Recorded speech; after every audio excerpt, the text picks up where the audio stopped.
Hello. Welcome everyone to another episode of the Role Playing Guys. This is Spencer happening here for another quick intro. As you know, this is session 1 of season 6, our series in which we are doing a bunch of mini games, a lot of games that have been sent to us by awesome developers such as Erica Chappell. Thank you so much for sending us the Flying Circus, which is the game that we are testing for this first chunk of season 6. Like I said, this is session 1 because in the last session we did session 0, but you know, you already listened to that, obviously, because you're listening to this episode, so clearly, I mean, of course you did that. Why would you not do that? That you're smart enough to do that. Before we get into the regular announcements, we just wanted to say that we really try to make this show appropriate for all audiences of TTRPG content.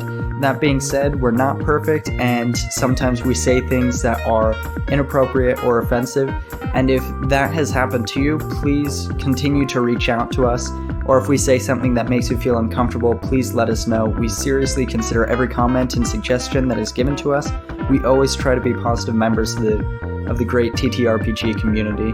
Please continue to send us feedback on Twitter or on our social media, or you could email us at rolepg13@gmail.com. Thank you so much for the people who have done that in the past. Per usual, we always want to invite you to check out our social media accounts. You can find us on Twitter, Instagram, Facebook, and YouTube. You can also email us if you have any questions, concerns, or compliments at rolepg13@gmail.com, like I just said.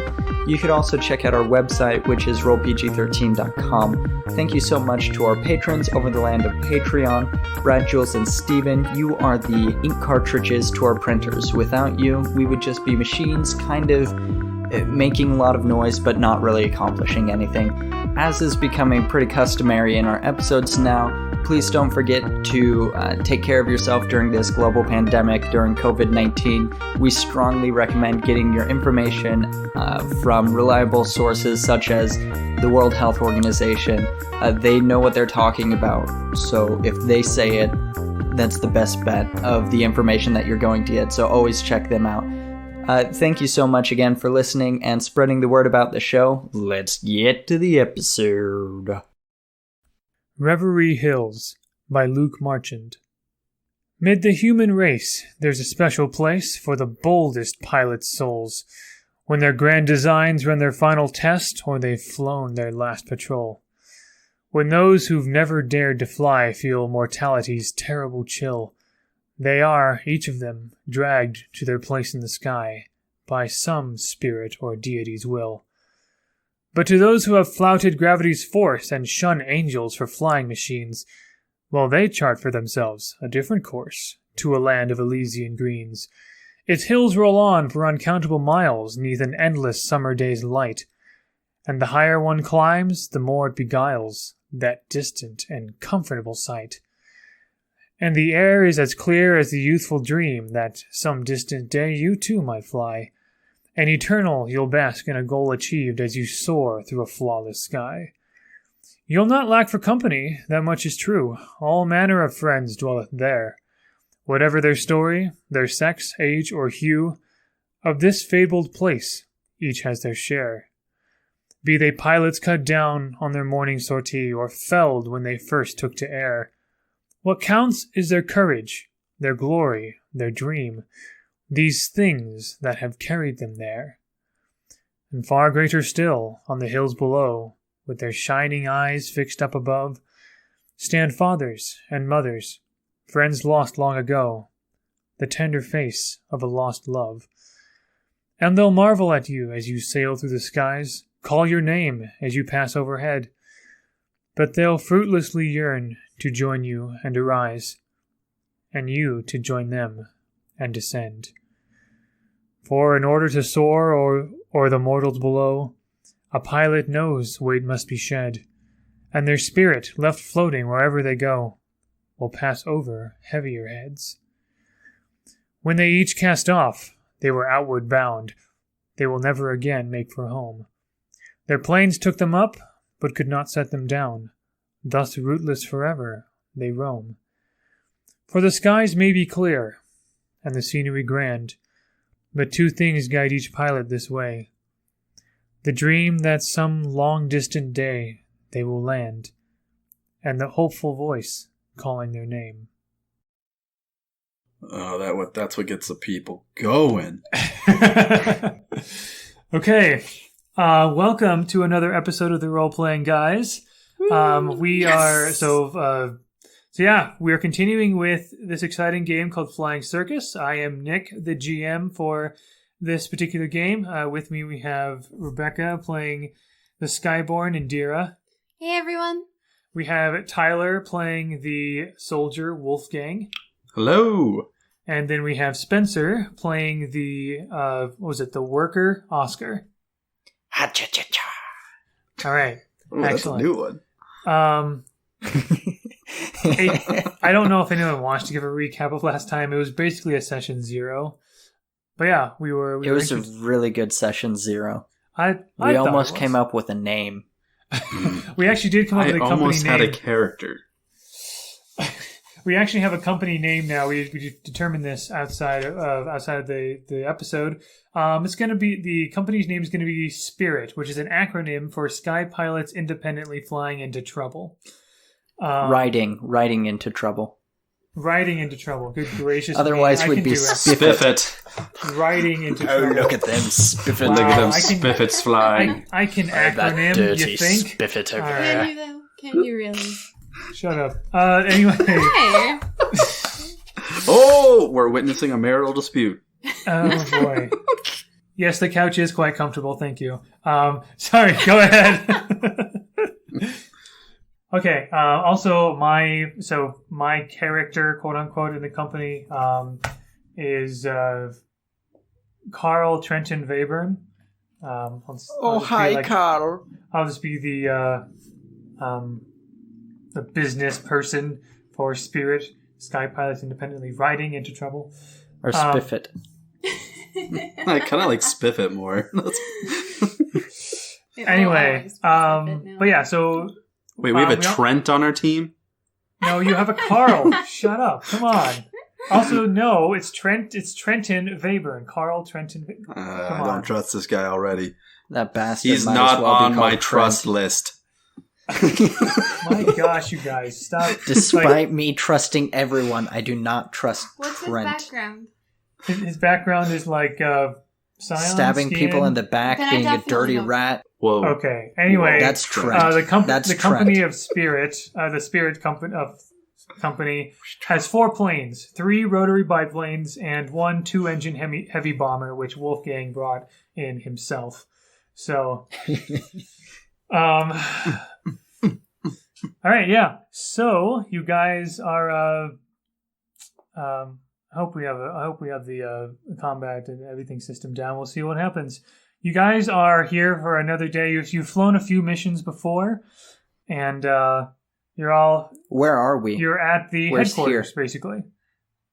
Where's the headquarters? I don't have a name for that.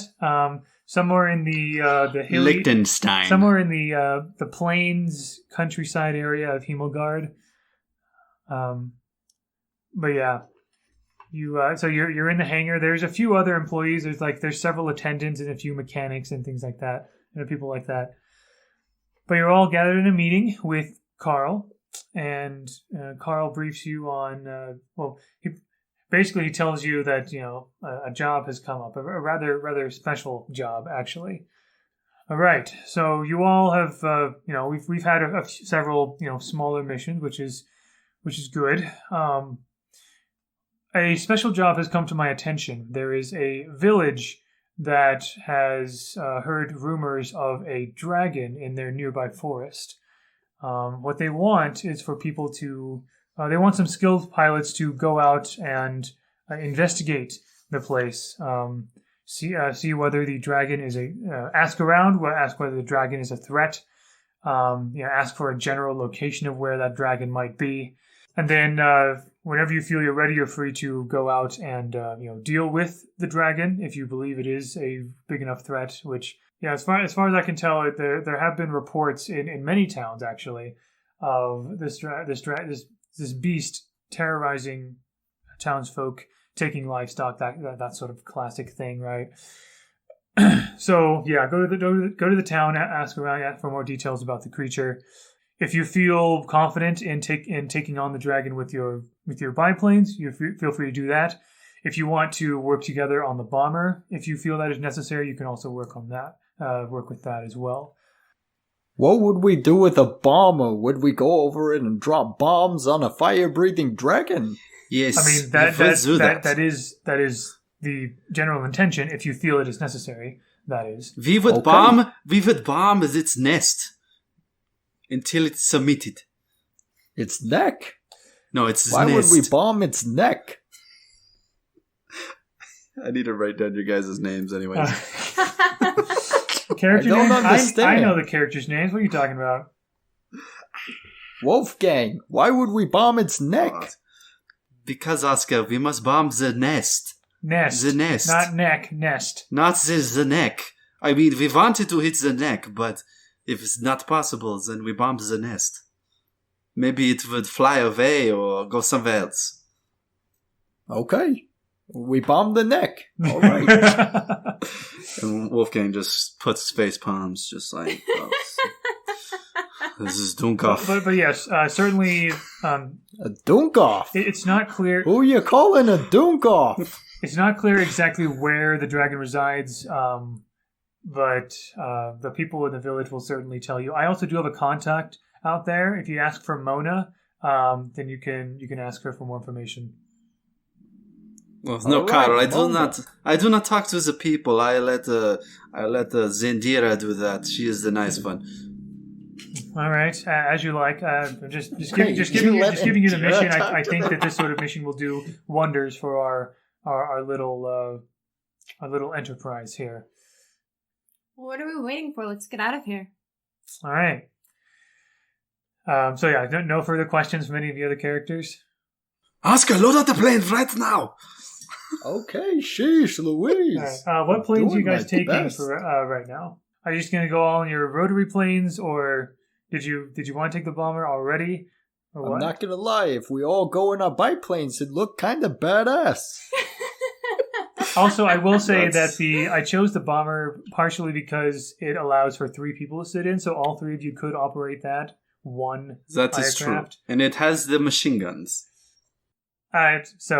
But again, the biplanes would look more impressive, and also they would their handling is better as well. So yeah. I mean, Also, potato. I have my crew. I have Artyom, Gregor, Borm, and Breezy. They want to come probably also. More hands on this deck. Many If you hands make the light. if you light. feel that more if you feel that more firepower is necessary, then feel free to come back here and explain as such, and I will certainly make sure everything's provided. But for now, I think you just need to go out and warm up your engines a bit. Go out to the town that I marked on a map for you. Ask around and find out, and come up with a plan of attack for where you might how you might deal with this dragon and where it is. Spread our wings, if you will. Precisely. All right. No other questions? So we're only taking the 3 biplanes. If that's what We you want haven't to do. decided. We've been discussing this. I don't have the stats for the biplane written down. I mean, I sent you a picture of it. Ooh. I wrote all the bomber stuff down on my sheet. Busted. Well, look at the picture of the biplanes. How is he supposed to do that, Nick? I can't look at With what? It's I cannot see the stats on this paper. All right, I got it. Fine. I will take this Also, if you do want to biplane. reference the handbook, the stats, I believe the biplane is the first plane listed in the beta book that we have in the end, the reference sheets at the end. Oh, it's just to keep track of speed. So I'll just take some notes and stuff on the stuff that happens to it while it flies. Sounds good. Perfect. Let us fly. All right. So essentially, how this works is that some of the attendants are going to start spinning the propellers. As soon as you guys get into each of your planes, you'll see the attendants still fiddling with the propellers.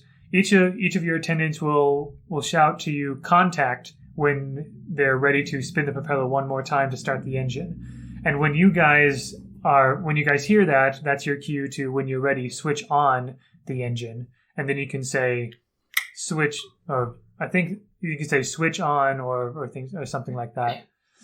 And then the attendant will shove the propeller around one more time, and that will get your plane going. And then the blocks will be removed from beneath the wheels, and you would be off.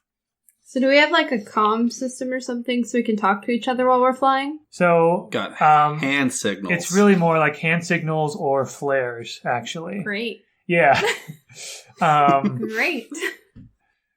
So yeah, if you guys want to have some sort of like rudimentary communication up in the air, feel free to do that as needed. I think we would have red flare means enemy contact, and then after a fight, if you can't find anyone, then it'd be a green flare. To be clear. Here I am flare. Here I am. Yeah. Yes. All right. Actually, no. Let's not do that. Ignore all of that. I'm sure if something needs to happen, let's just wing it. Yeah. If you need some sort of signal, then I'm happy to allow a little bit of retconning for like, yeah, you would have figured that out beforehand, kind of a thing. The book specifically says that we're allowed to retcon that. So okay, that's right. Yeah, I do briefly remember that now that you mention it. So there is that. So travel is not like much of a thing in this particular game. Usually, if all you're doing is traveling and there's no encounters on the way, you just kind of get there. I will sort of set the scene a little bit though for you. You know, Studio Ghibli style. Imagine like a large like pan shot of, you know, you're flying your planes are flying over the plains in central Himmelgard, and and then this is Wolfgame's.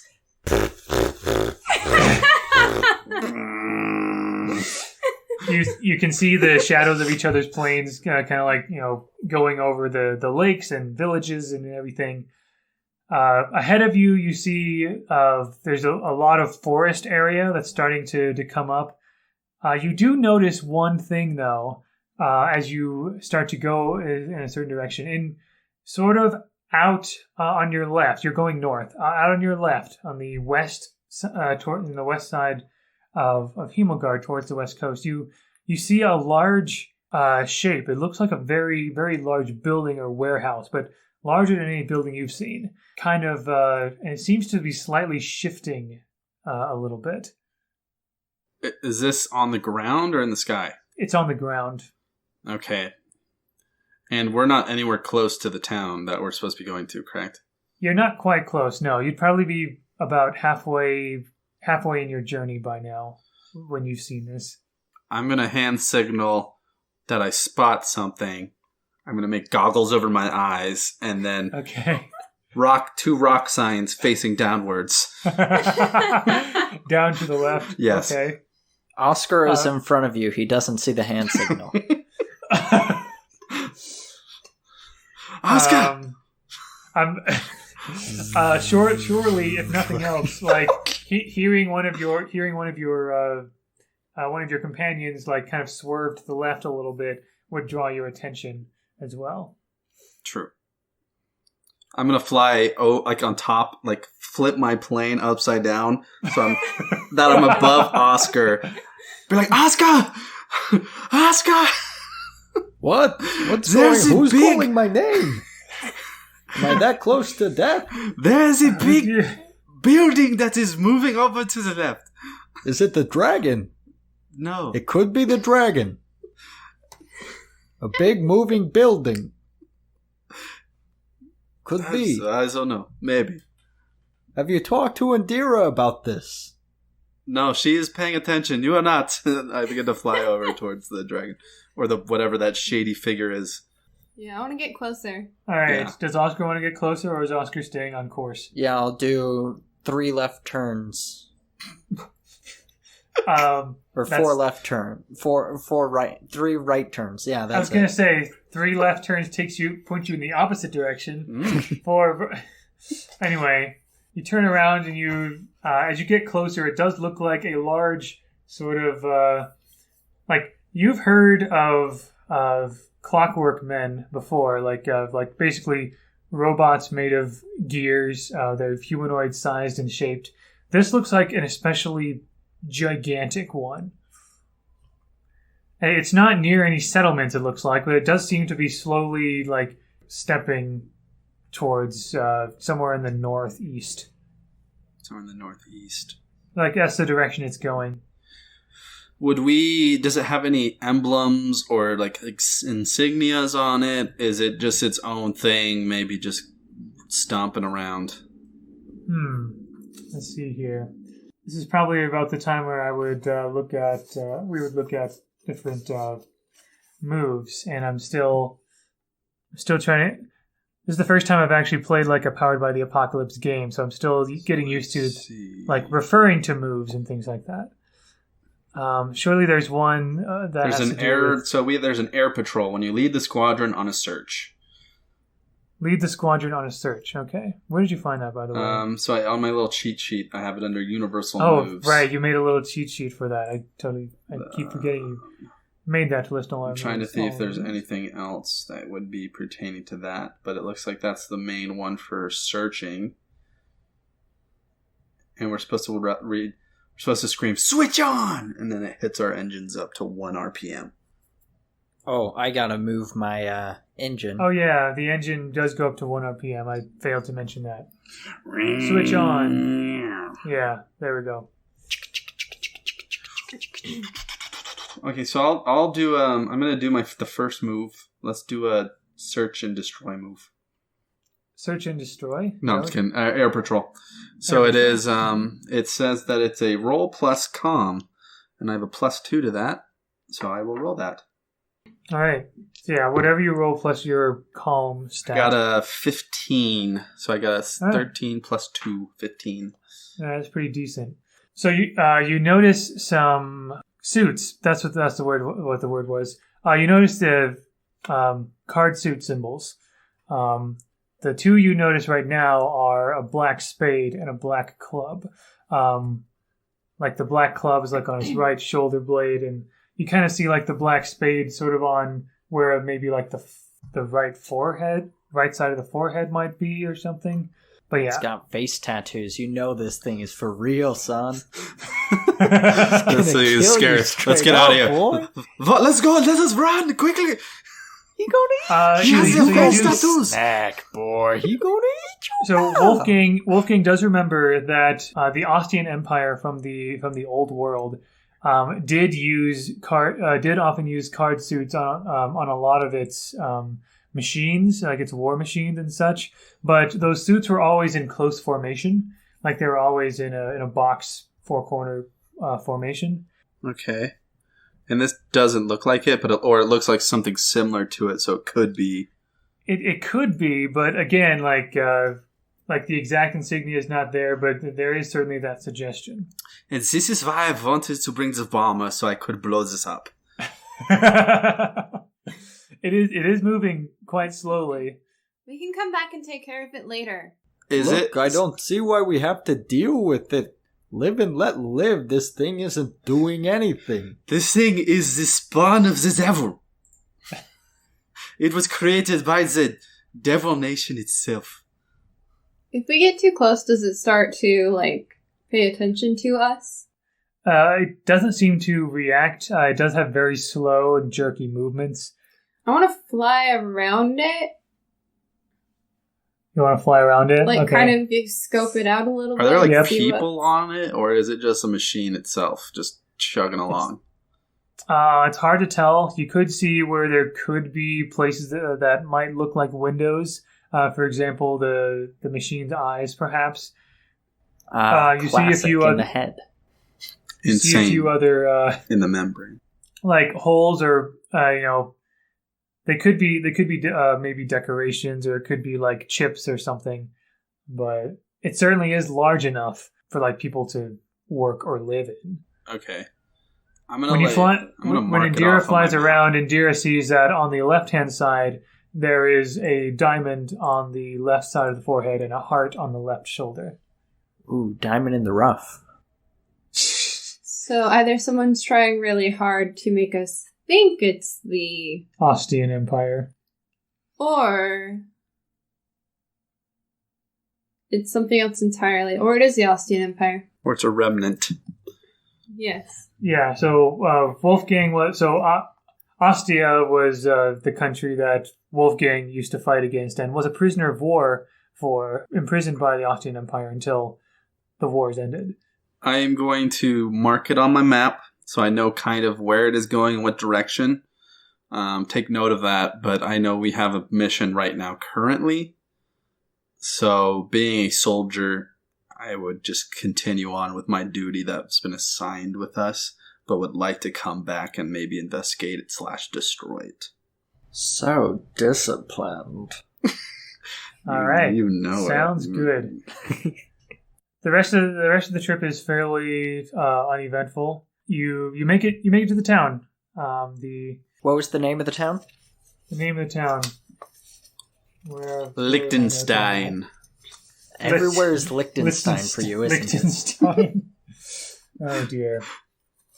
I'm trying to build the world myself. Paris. Djibouti.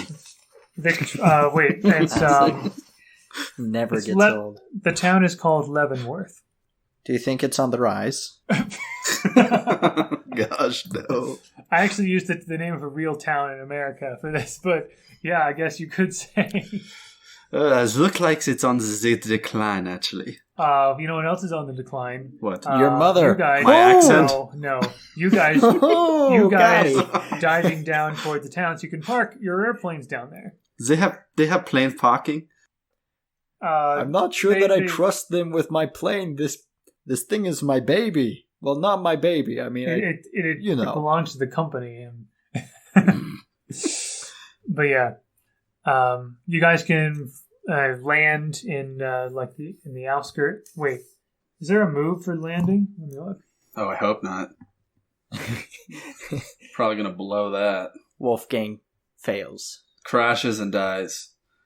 There's a go down move, but that's mostly for combat. I don't see a That's landing. for like when That's you're if you're actually forced to go crashing and down. stuff. Right. I think it's fine. Okay. Yeah, But there there is were a no section complications. about landing in the book. But come on, we're pilots. It's an easy landing. No right, wind. yeah. I just wanted to make sure because, for opportunities for game mechanics, No, it's a part of the routine, landing. I don't That's- see a specific thing about landing. Right. And it's like routine is kind of like this game's term for like an adventure. Routine. Nothing out of the ordinary is happening, and Yeah. so The adventure's still business as kind of usual. going on, so it's not like the landing phase of the adventure, but you are landing your planes. Very easy. I guess no check or move necessary for that. I take the keys out of the ignition and I toss it to one of the guys and I go, "Keep it running."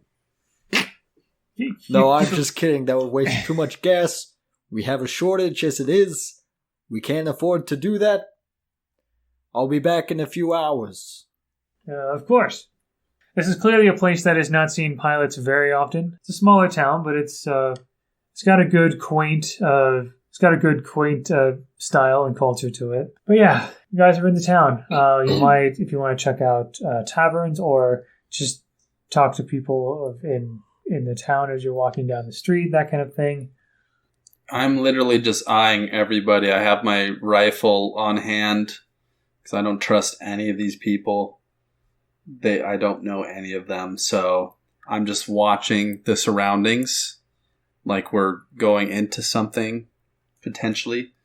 But I'm probably going to just ask. I don't know. I'm not going to ask around, but we could ask around about our contact in the city.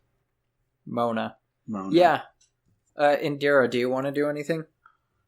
So we have a contact already? Yeah, Correct. we were given a contact by Carl. that By dirtbag Carl Trent. Carl Trent. No, his name is Carl. That real tea bag. That we're going Too to late, honey. defeat him later. He's the enemy. It's a sabotage. We know it's him. I know it's him. He's the dragon. Evil. He's the dragon terrorizing He's the this dragon. town. Well, we better just kill him when we get back. All in I guess favor of going killing for a Trent. contact. I Aye. believe. Guys, Trent is in the library in the Utah Megalopolis back in season 4.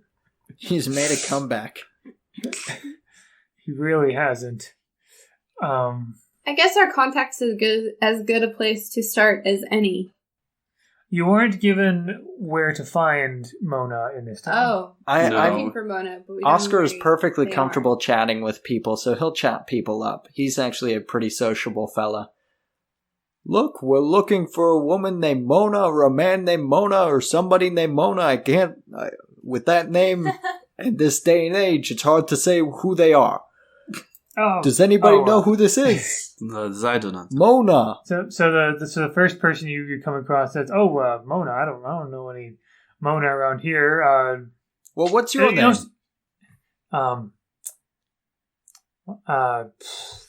It's a very interesting name. My name is You're Oscar. making me give names to random NPCs. Well, very nice to meet you. What do you do for work? Are you I'm a city sweeper. All right, it's not like I would. No, that's work in impressive. We need these work in the streets to be clean, and you're doing a great job. I have to admit. if you wanted to talk to anyone who knew people around town, then I would suggest either going to Mona. the pub, Well, or we're looking for Mona. or going to the Nutcracker House. It's a nutcracker.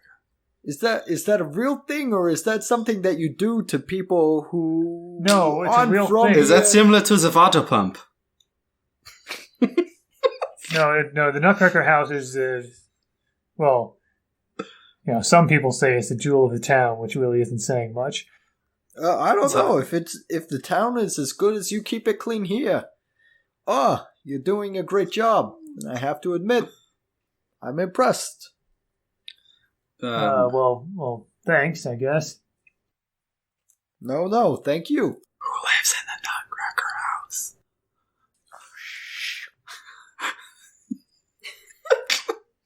I lost the page. What? Off to the Nutcracker. So who lives in the Nutcracker House? Is it a house? Is it the mayor? Is it a common We're house? really stretching Nick thin on this. I'm so sorry, guys. I should have had NPC names prepared for this, knowing you were going to go into a town. I should know better than this. It is all good. I think is it Frederick? You do realize that my paper is going to have Skyborn names, correct?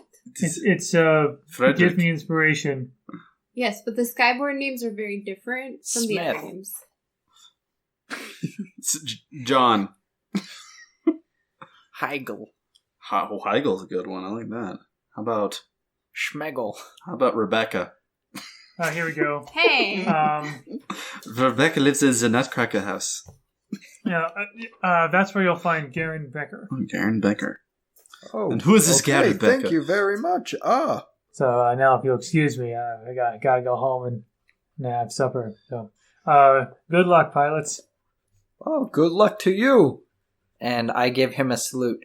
As a pilot, we're able to do that to whoever we want. It's kind of a thing that we do. So, I salute you. Good for you, pal. And he just walked off. What did he say? Good for you, pal. Well, thank you. Hey, you do a terrible job. The street is dirty. Talk to me tomorrow morning. You see, a street sweeper, he says that because a street sweeper usually works in the morning when the sun isn't out so hot and so warm. And It's when a lot he more wants to be comfortable. lazy. He should Early be to cleaning. bed, early to rise. When no one is in the street, it's nighttime and when you could clean. But All right. let's go. Nutcracker House. All right.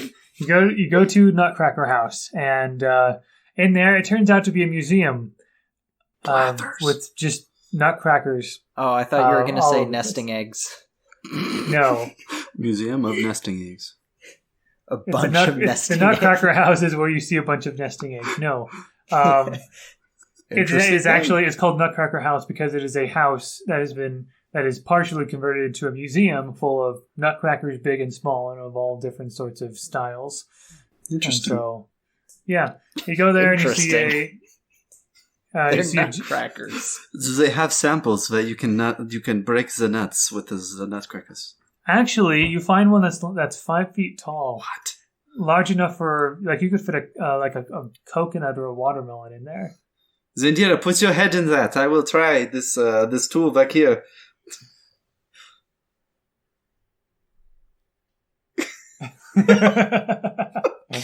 Just.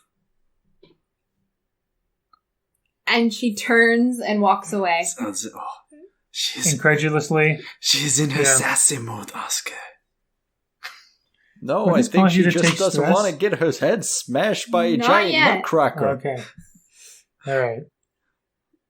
But yeah, so you see a gentleman wearing a worker's apron at a desk and says, "Oh, welcome in to the Nutcracker House. How can I help you, sirs and madams?" Well, we are looking for Zagarin. Are you Zagarin? Garen is my name, yes. Ah, this is the man. This one right here. This is him. What could a group of pilots want with a museum owner like me? When he mentions that we're pilots, Oscar puffs out his chest a little bit. Garen, okay, that's all right. Garen, yes. Well, we're looking for Mona. I'm not sure if you've heard of her. Mona, yes. Does she work here? Well, no, she doesn't work here, but I've been in this town long enough to know that she's a frequent visitor to Leavenworth. She has a permanent residence here, although she's not here all the time. I can give you that address if you wish. Oh, please, yes. Yeah. All right. And here you are. He writes it down on a piece of paper. What is it? Really? Character depth. We want the zap. Build this world, damn it. I want the pictures with the words. Mr. Guerin, before we go to get this address, have you... 417 Leavenworth Way. How about that? Are you happy now? Are you not immersed? Are you not entertained? What is the zip code? You know, I'm not gonna lie, it's kind of interesting going to a town that has a street named after the town, but what do I know? I'm just a pilot that visits a lot of towns and has never heard of this before. Are you interested in perusing the museum further? No, we have an important mission. But Garen, I was going to ask you, have you seen some kind of dragon flying around in the city? Your museum is untouched. Dragons. Well, yes. I've heard in 1,000 years. I've never seen a dragon myself, but yes, the rumors are rampant about the dragon. It resides up in the forest, just barely north of this town. Couldn't tell you an exact location. I heard that it wanders around in the forest. Rather large dragon with a really, really wide mouth and everything. So like Zendira, she has a big mouth too. Well, you certainly don't have as big a mouth as the Nutcrackers in this museum. I'll tell you that. You know, I'm not gonna lie. I think it might be a little more disconcerting if we found a dragon with a really tiny mouth, like the size, just like a normal person's mouth, like a massive dragon. We're talking like 4-story building, and he's got like a tiny little beep beep beep mouth. It'd be interesting, that's for sure. You'd wonder how it would sustain itself. It must be a lot of protein milkshakes. Again, I'm not an expert on this. If you wanted to. If you're interested in paying admission for the museum, you're welcome to look over through all of that. But how much is it? It's it'll be 3 walnuts each. What? And the pilot discount. Pilot discount. You haven't heard of the pilot discount? I got the Groupon. Yes. A slight note here, by the way. In Himmelgard, currency is treated differently in different places. Each town is like, especially if they're isolated enough, has their own currency. Here, it sounds like walnut, like literal walnuts, is a type of currency here. However, that seems like it would set itself up for inflation extremely fast. But okay, they're little metal nuggets. For other towns, it might be seashells. For others, it might be coins or something. But for pilots, there's a universal currency called thaler, which is a coaster-sized, like, sort of gold coin with a gem in the middle of it. So, But Garen, unfortunately, I only have 5 peanuts, a pecan, and a macadamia nut. actually, let me. That might be enough for 2 of you. Let me look at the conversion rate here. Wow, that's an expensive museum. Which of you would like to go? I'll pass. I think I'm going to go take a walk outside of the village. I think this is pointless to look at this museum. It is a very bad collection. No, I want to hear about this museum in great detail. Well, Okay. Extreme detail, and if we can go through it This whole episode. the rest of this time that we're on this episode. And don't forget, do not forget, I want to get this in order of the age of the creator of each of these, and reverse alphabetical order as well, of all the creators of these nutcrackers. so Wolfgang, are you going or am I? I'm not going, so Great. I guess I'll go then. me and Zandira are going to look for Ramona. Okay. So, sorry, who's staying and who's going? It sounds like Oscar's staying. Oscar's staying. I'm Oscar's out. staying, and Wolfgang and Indira are leaving to find Mona. Correct. Okay. If you're doing a cutscene, you have to do it for both of us. True. All right. So we'll start with Yes. Oscar. All right. Garen takes some of the nuts that Oscar provides, and Garen kind of like walks you through and says, "All right, so first you've seen this colossal nutcracker. This must be the largest nutcracker ever made in the entire world. 5 feet tall. Certainly, you certainly could fit a coconut in there. It was Or a watermelon. Or, maybe a small watermelon, I'm not sure. Maybe more like a cantaloupe or something. But yeah, so for this particular one, not entirely sure where it was made. People have speculated that, the nutcracker manufacturer capital of the world, Erzgebirge, is responsible for this, but I have my doubts. I think And it what might makes be... you doubt that? Well, because the style of the clothing is more indicative of the village of Berliner, and so. But anyway, enough of my speculation. Over here, you'll see a collection of nutcrackers modeled after the ballet, the Nutcracker. Here you'll see Interesting even that you have that few still. a few of Mouse King nutcrackers. We got some modeled after Clara. We got nutcrackers. Here's some that look like they're made out of chocolates. Oh, and here we have the tiniest nutcrackers. I have a magnifying glass so you can see. Only half a centimeter tall. Wow. Well, we nut missed would that out. crack? By the way, I'm actually basing this off of a real nutcracker museum in the real Leavenworth, Washington. That's why I'm able to get so much. Wikipedia page? He has their just page going pulled through up.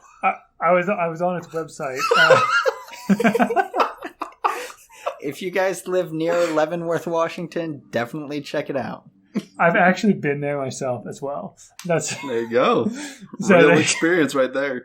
I was like, wow, Somebody this is who grew really up in good. Washington, I'm embarrassed that I haven't gone. I apologize, home state. Shame.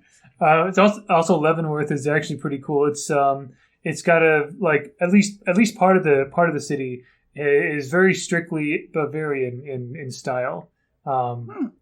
So it very much feels like I just got that sort of would you say middle or North European, if I understand it correctly. Anyway, let's move on to Indira and Wolfgang. You guys go to 417 Leavenworth Way. Yes, I did remember. You're welcome for the immersive world building. He's doing I feel like a we're great job. focusing more on that right now and not enough on mechanics, but whatever. That's episode 2. I guess this episode is good for like setting up the kinds of things that of the world. Anyway, you get there and you can knock on the door if you wish, or shout or whatever you want to do. You go, Wolfgang. Now, Zinzir, before we knock on this door, I have noticed that you are very quiet when you are in the towns. I think this is a good growth opportunity for you to learn how to interact with the peoples. Confront your fears. Confront the fears. I hate you. Confront your fears. Knock on the door as you can talk. You're horrible. Okay. And I totally know she hates talking to people, so this is... Okay. Wow, savage. I hate you, and you'll pay for this later. And Indira braces herself and knocks on the door very timidly.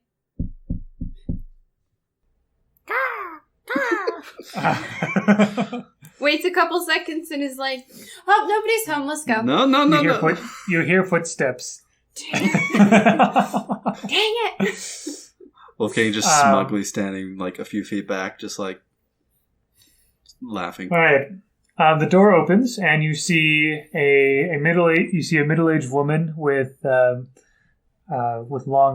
white hair and sort of a fancier almost military sort of outfit, and she looks at you and says, "Yes, what do you want?" I look at you for a second. And I kind of, raise my hand and point towards her.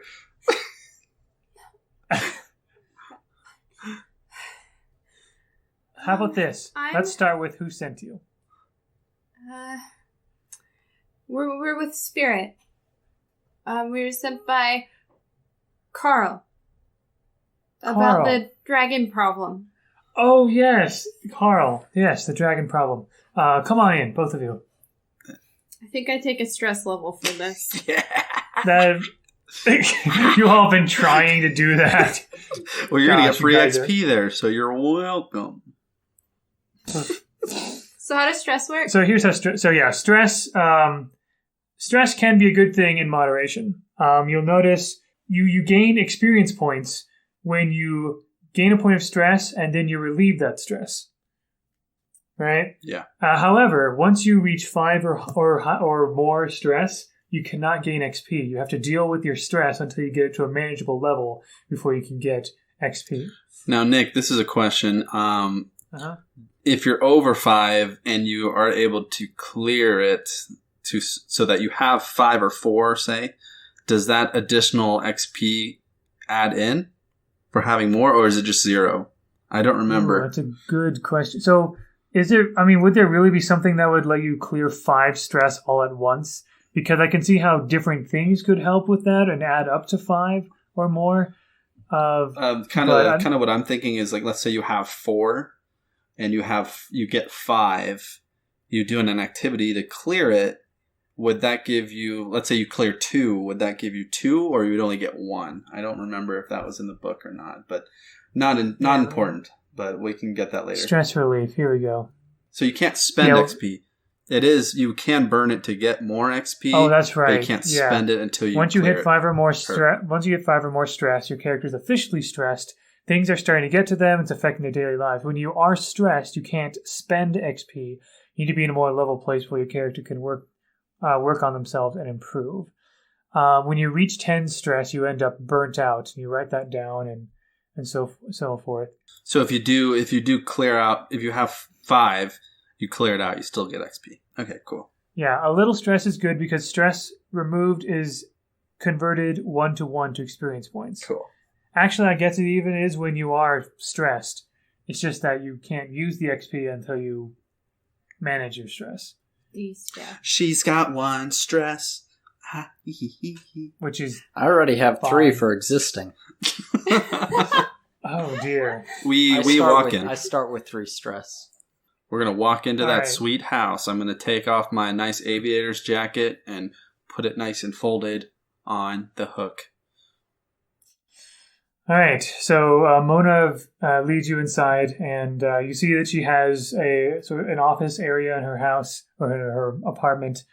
She has maps and sketches of various creatures and fae and everything. And she invites both of you to have a seat. And she says, okay, so Carl sent you to talk with me about the dragon problem. So yes, indeed, there's a problem with a dragon up in the northern forests. And I think I've narrowed down a general area where the dragon is most likely going to be in the next within the next week or so. It does move around a little bit, but if we act quickly enough, again, within days or within a week, we should be able to get it. What have you heard about this dragon, or what do you need to know, I guess? Wolfgang is just kind of checking out the house, like searching for something, like if there's going to be a trap or if there's people hidden in like the closets and stuff. Okay, it sounds like that might be... He's doing this nonchalantly while talking with her. I think we want the basic information about this dragon, how big it is. Does it fly? Does it shoot the fire out of the mouth? The color? I don't know. What else? What do you think, Zendira? I mean, what it looks like would be a good place to start. Apparently, it's got a big mouth. It has a big mouth. Garen told us it has a big mouth, but he is surrounded by nutcrackers. Yes, Garen. So right. his proportions might be off. Yeah, the villagers have a lot of rather...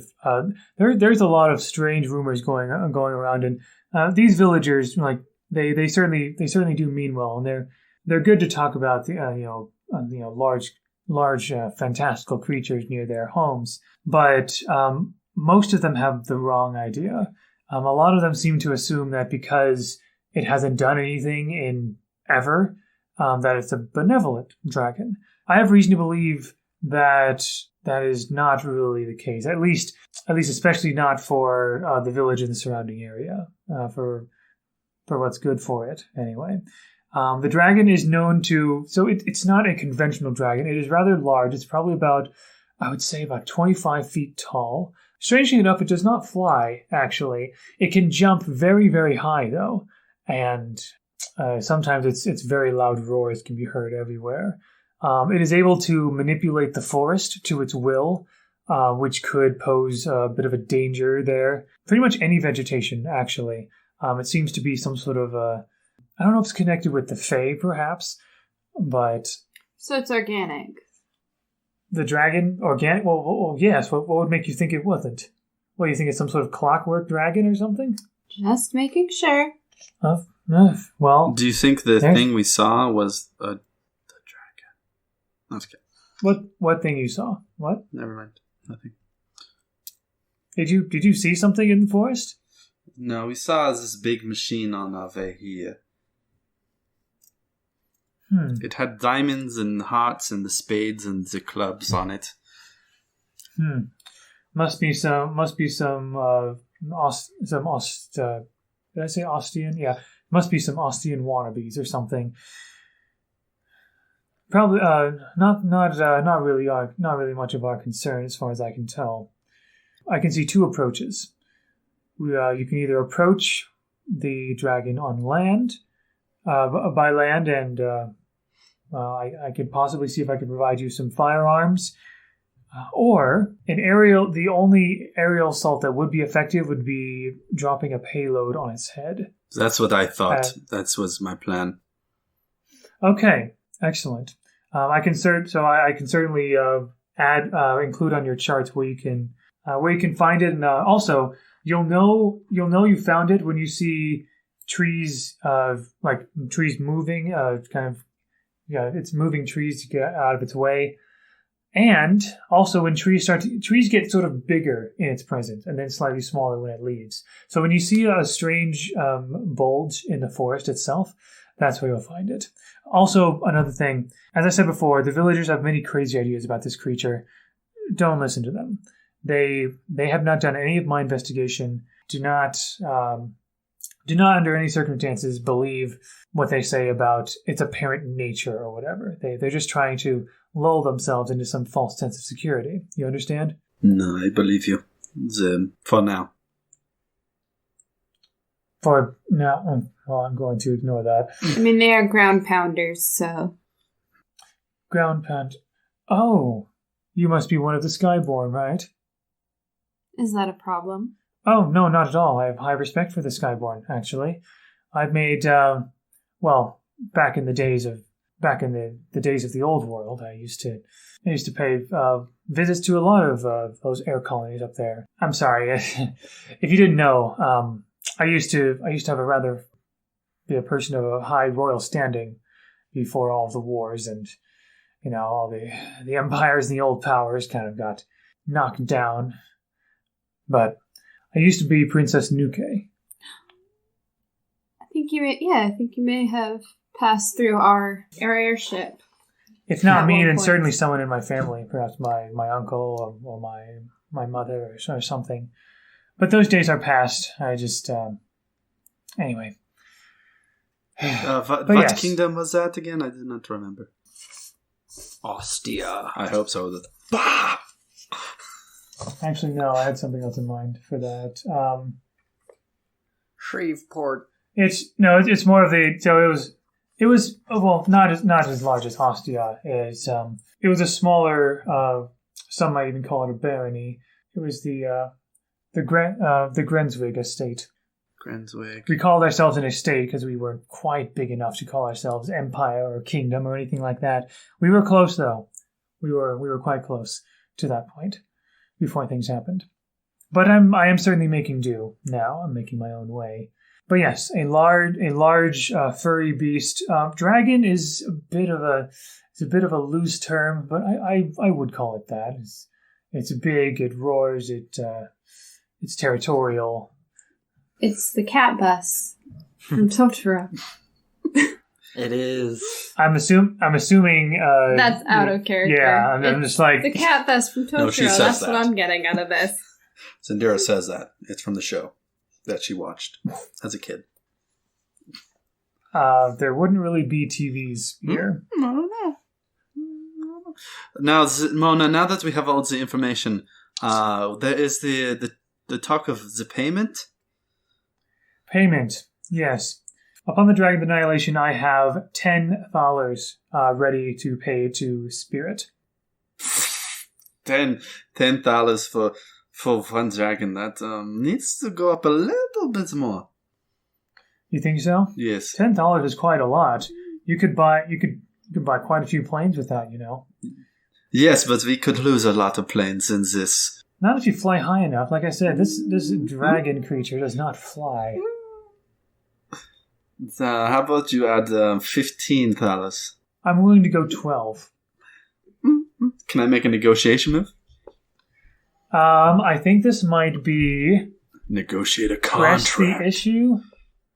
Unless you can find a different move, I'm going to say press the issue.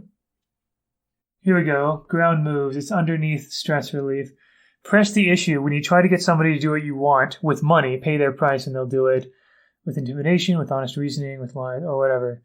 What do you want to do? You're trying to convince Mona to give you more money for this job.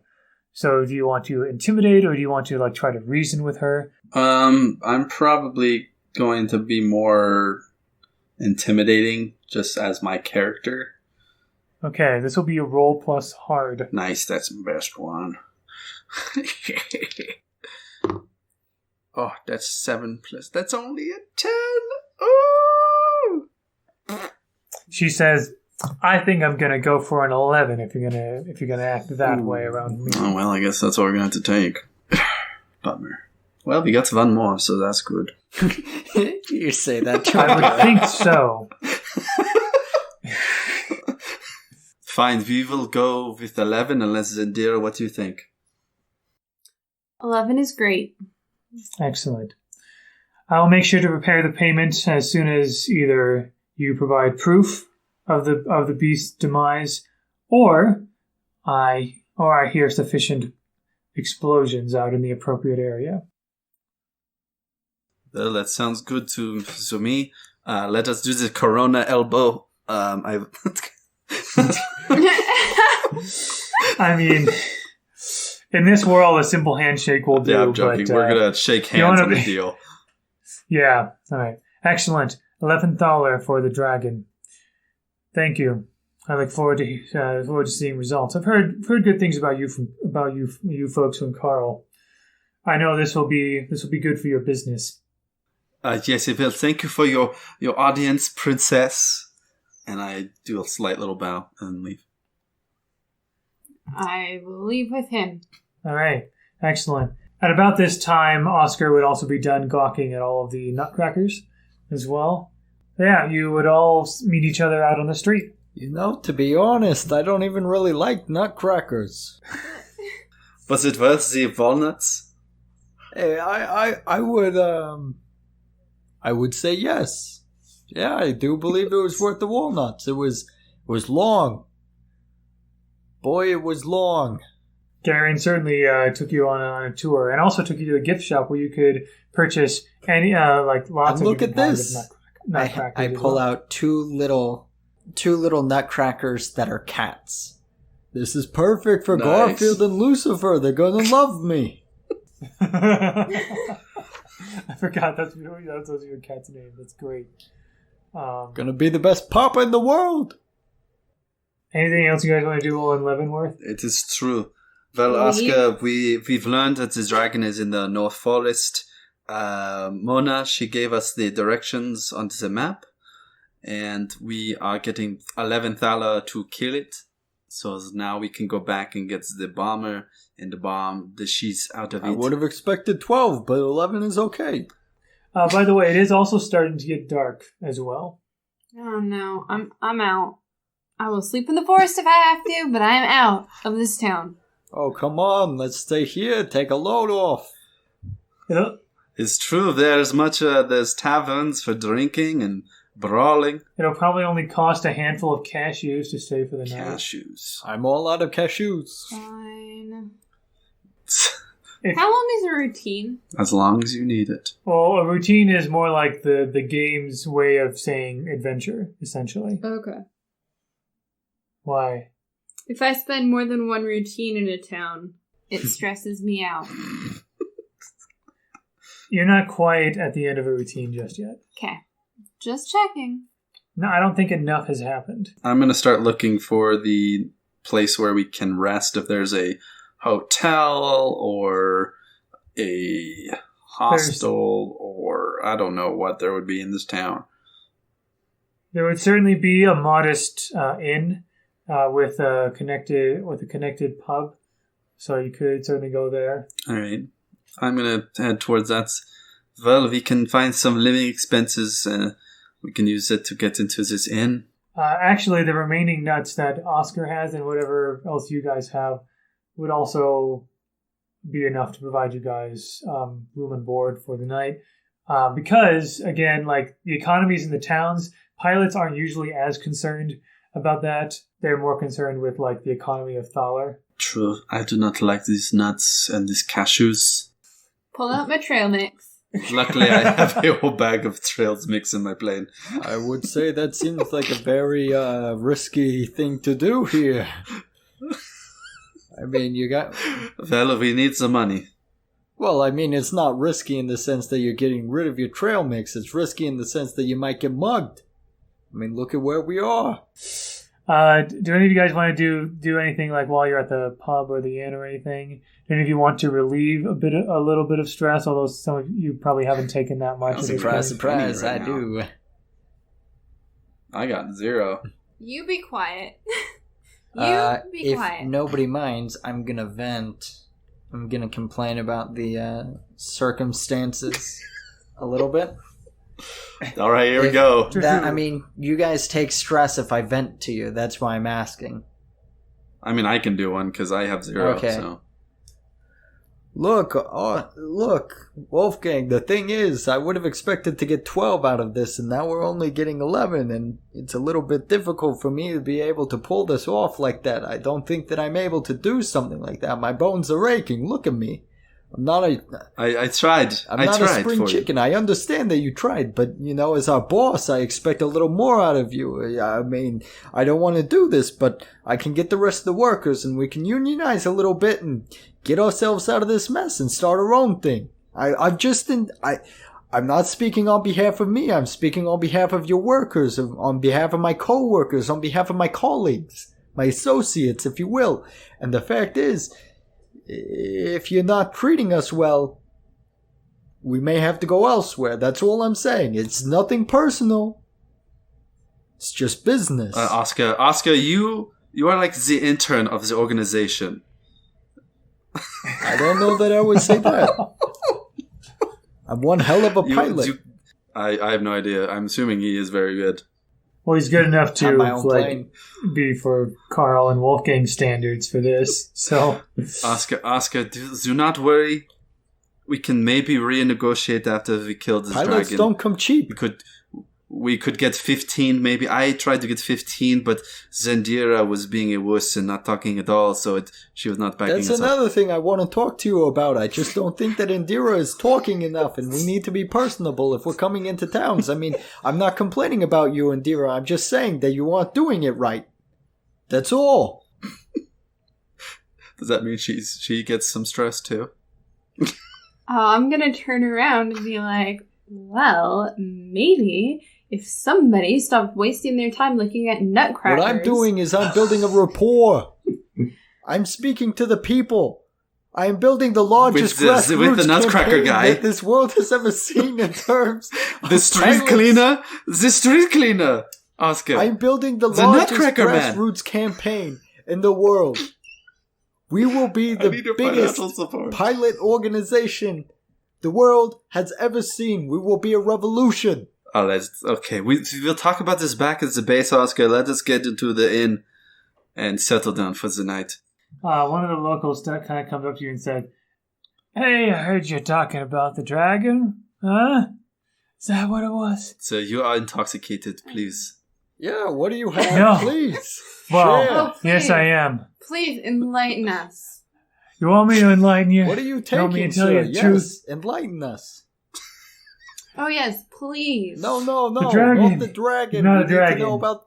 It is the spirit. Shut up! It is the spirit of the forest. If you kill the spirit of the forest, then everything will be bad, and trees will be chopped down, and this place will be like society will get here, and that's a bad thing. Oh no, not society. If you kill all the industry and everything, you know what I'm saying? He's got a point. I'm saying, yeah, no, and I'm like I said, there's no dragon. That's no dragon. The real dragons are They're the in our corporate hearts. They're the machines greed. out there. They're the greed. Wow. There's the forest spirit. You're gonna no, just don't. Okay, why don't you go sleep it off So and please. come back and talk to us tomorrow morning? Okay, We'll still be here. I'll pray to the. It'll be fine. I'll pray to the spirit. Is he of the like up in our forest for- faces for right now? protection. Sounds like he's Is stumbling he like around. up What? in our faces? Like he was, yeah. Oh, I'd deck him in the face to relieve stress. Why would you do that? Oh. Seems completely unnecessary. I have a lot of stress right now, and this guy is drunk and he's in my face.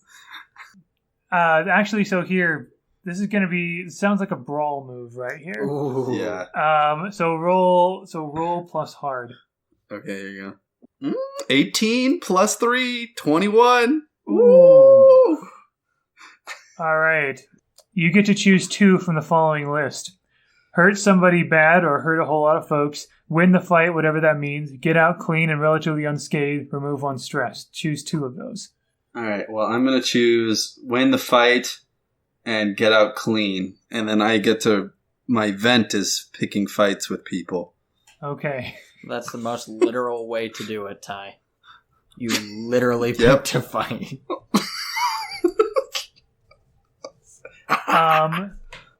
So yeah.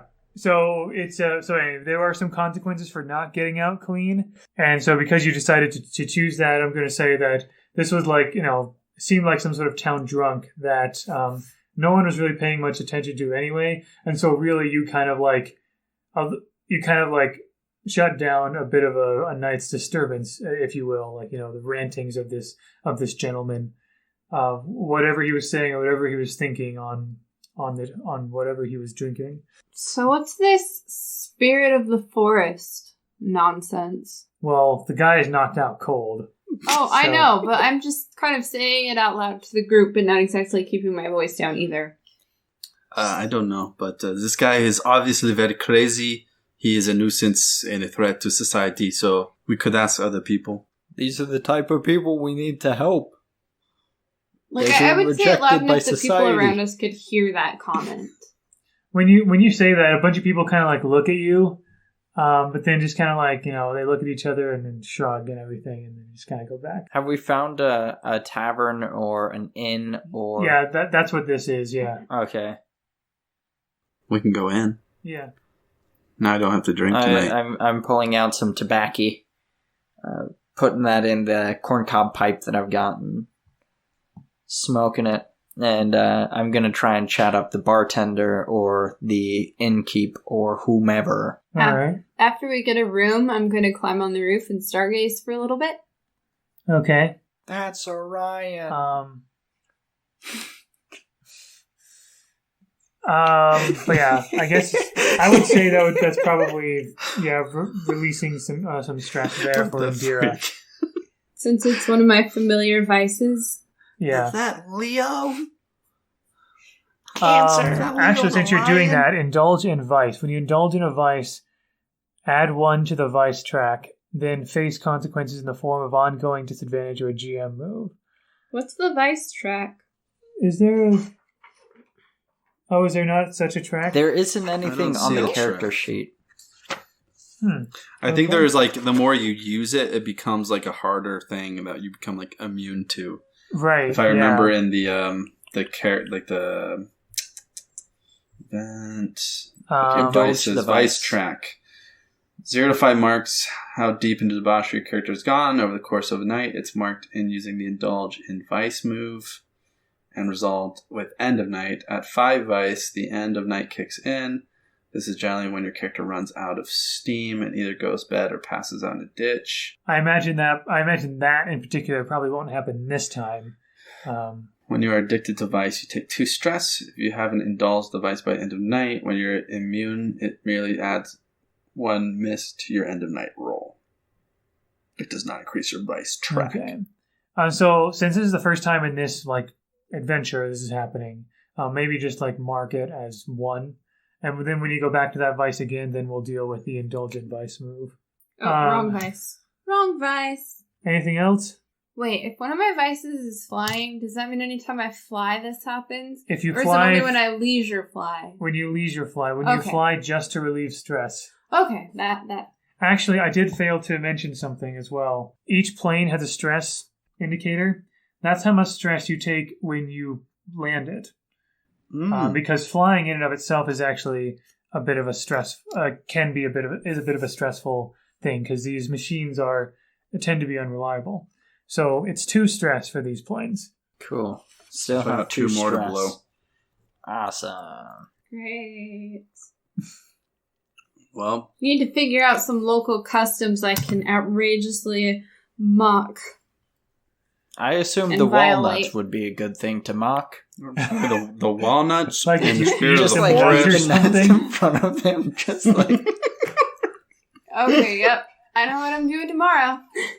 So I'll do that Alright. tonight. I really do want to try and chat somebody up about the spirit of the forest thing before we Okay. end tonight. Seems like we're kind of reaching that point. Well, yeah, we're starting to reach the end of this particular session. So when you go to somebody, you ask about it, and they said, "Spirit of the forest." Yeah, I suppose a lot of people hear different things about it. Very few people seem to have actually seen it, as far or say they've seen it. But Actually. what does that mean? I don't know. What do you mean? What does that mean? What It does that means people- mean? That's what I'm Means- asking. The significance of the meaning of it. It means that people don't pretend they've seen it. Only fools or kids say they've seen it. No, what is the significance of the spirit of the forest? It just seems out there. I'm not sure that I understand it. Is that God to you, or is that Oh, no.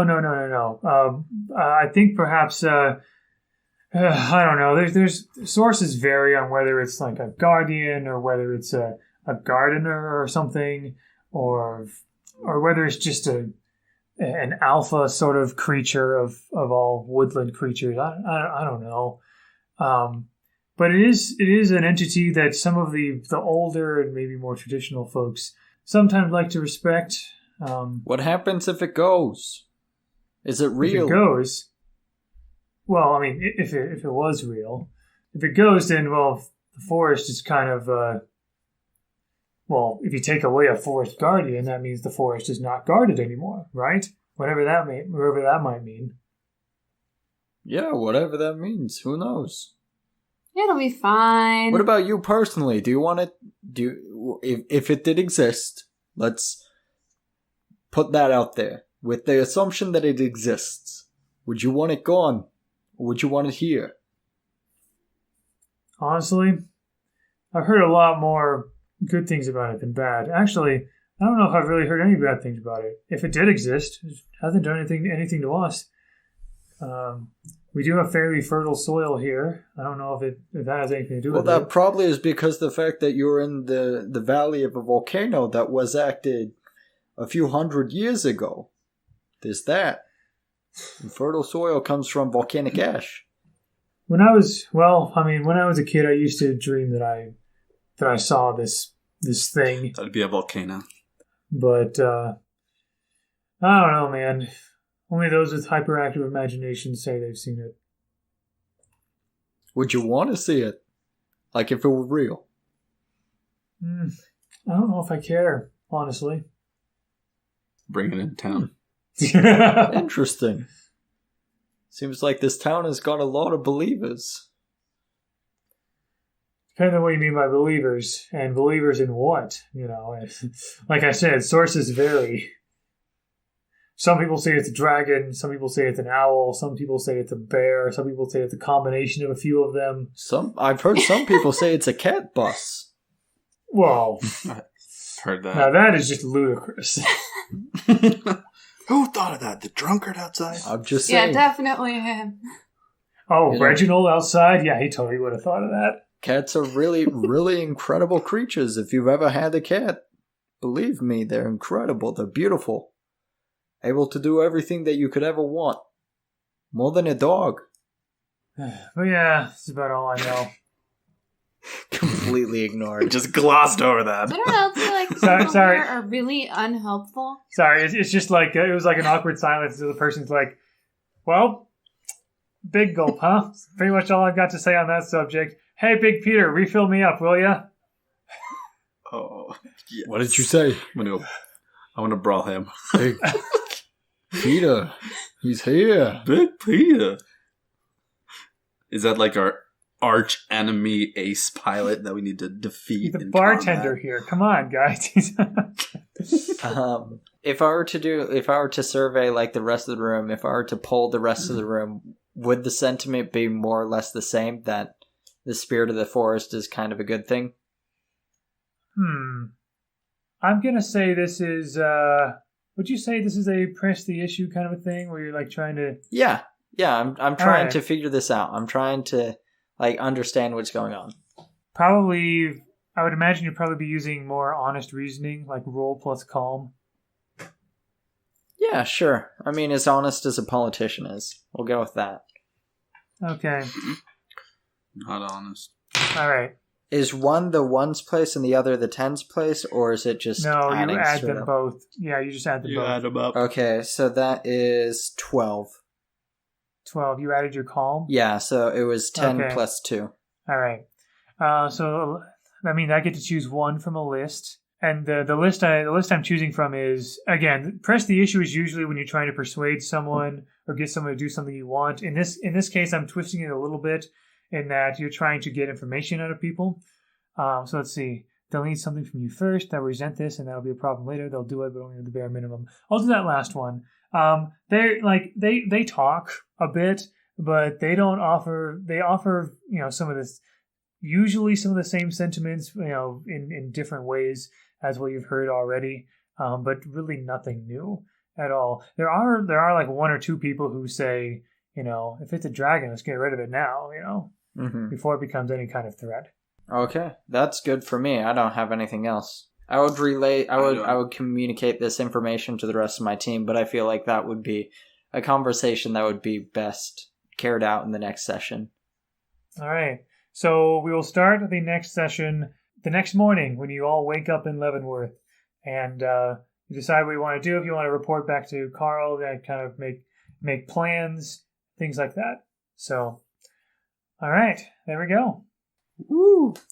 Yes, we have done it. That's one. The first session.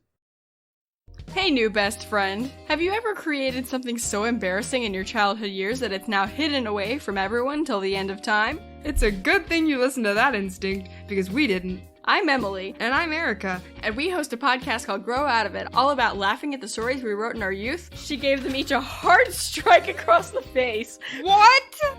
You're telling me? Flip them right. No. Reminiscing about our childhoods, I edited this one photo of you like 13 times. And going on weird tangents about it. Sounds like a strain of marijuana. Oh, I was gonna say it sounds like a lube.